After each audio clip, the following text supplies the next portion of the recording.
Okay, so as we were saying, just to try and explain this now in sort of simplistic terms, in the past when the grip was too strong or too far under, if your body released through correctly and you twisted, you were able to bottom the club out nicely, but with the club being a little bit strong, the ball just went to the left.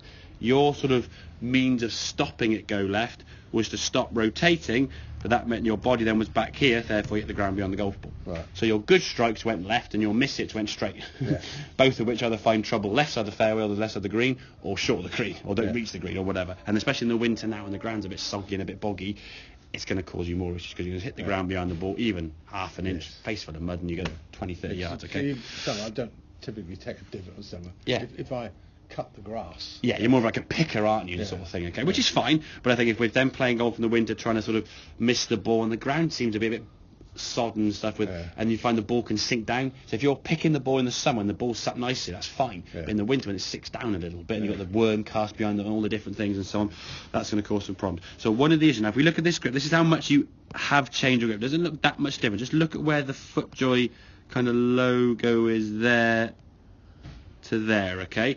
That's how much you've tweaked it, okay? You just moved your hand probably from there round about, I don't know, 2 or 3 degrees. But that is sufficiently enough. It still feels a little bit strange when you've done it to that amount, you see. So by changing it more, it would feel horrendous, which is why we always do it a little bit at a time, okay? I've got to say, when I'm holding the club... Yeah? It's like this. Right? Yeah. That doesn't feel so bad with just holding the club there, does it, I guess? But what I find is this thumb underneath is deciding where to go. Exactly, yeah. The thumb wants to go a little bit to the side that way. Now, it will go a little bit to the side, that is fine. We want it in. If I'm going to go and air on the side of anywhere, I want it more to the side and on top, if truth be told. But it's when you go too far around to the side, that's when it becomes a bit of an issue and so on, okay? So just off centre. Yeah, exactly. I mean, if you think 12 o'clock is top there, you're kind of putting your left thumb towards 1 o'clock, I guess. Yeah, as a sort of guide. And the way to think about it, how do you sort of hold a steering wheel? You hold a steering wheel the same sort of way that way. You wouldn't sort of hold your steering wheel sort of round that way or really twist that way, sort of in a sort of neutral position there with your thumb and forefinger together, okay? But if we look at the movement now with this left elbow, your sort of default way of stopping it go left was high left elbow doing that, the old popping up. Now, this one on the right-hand side for me is probably one of the best movements you've made since we've started the lessons there, okay?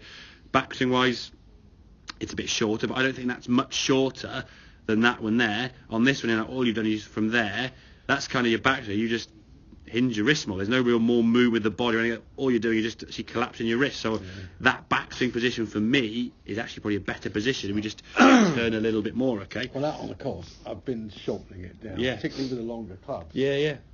And certainly more control, I'd imagine. I tell myself to do it. Yeah. Exactly. But you can see you're shortening the swing there by just having a bit less wrist hinge. All you're doing on the left hand one there is just collapsing your wrist. Your body is not really moving. The good thing is the hips have rotated. If you look at your hip there, that hip now is staying, straight line, we help. That hip now is staying out inside your right foot, where in the past before your hip was sort of going this side of that line. So that's a good progression you're making. The fact you're not thinking about it or worrying about it is great because it's just happening, okay? But if we look at where you were there, left elbow here, look at that there. Yeah. That is such a better move.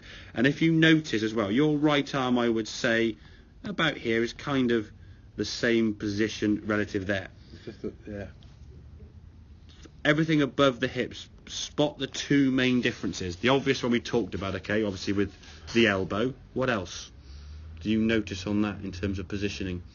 One of the biggest...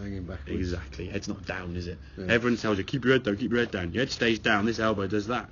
Head comes through this way, that elbow can just go... Because when the head stays down, you can't get around there. When this just goes, oh, look at that. Yeah. This elbow can just stay connected with the chest. We can make that movement so much easier. But when the head stays down, this happens. So that it's kind of the way in someone's head down, elbow up.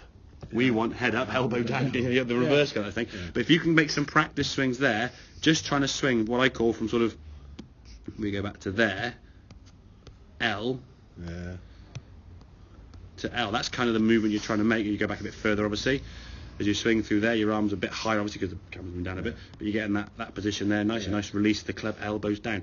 And that's why they're going 110, 115 yards with no effort, because you're maximising the efficiency. This swing, although maybe longer and have more speed to it in your mind, is actually only producing 75% of the power it's been created because of the impact position and the lifting up there.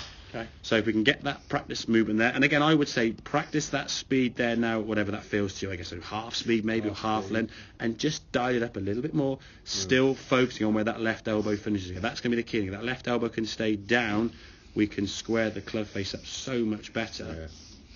Get that club face in a much better position. That elbow and arm are staying nicely connected, head's following through with it. Really good impact there. You compare that. Head stays, yeah, exactly, because we've been told for years and years, keep your head down, and that's the trouble. That's, again, probably the worst thing we can try and do. Head stays down, the arm has nowhere to go. The back's a lot straighter. Yeah, exactly. Well. And I think and I think physically as well, it's a much I mean, even if you're a non-golfer, it's okay, look at those two positions. That, to me, kind of looks healthier, as that just looks like... Well, it's awkward. It looks as if there's going to be some sort of pain somewhere, either in the left elbow, the left shoulder, maybe the lower back, your neck's twisting quite a lot there. So, a lot of issues there that are going to cause some problems in the longevity of your swing there. Okay, so hit some of those shots there, just get that dial. And again, if that's at 50% now, just dial up a little bit more, and you can just gradually increase back. So you kind of feel you're going fullest speed, but you're doing so with that elbow still staying down.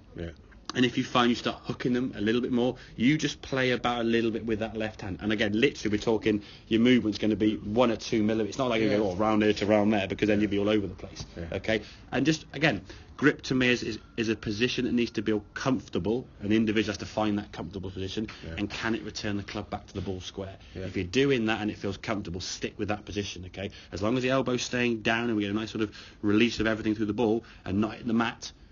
That's the right position. Okay. Okay. Make sense? Yeah. Excellent. Good.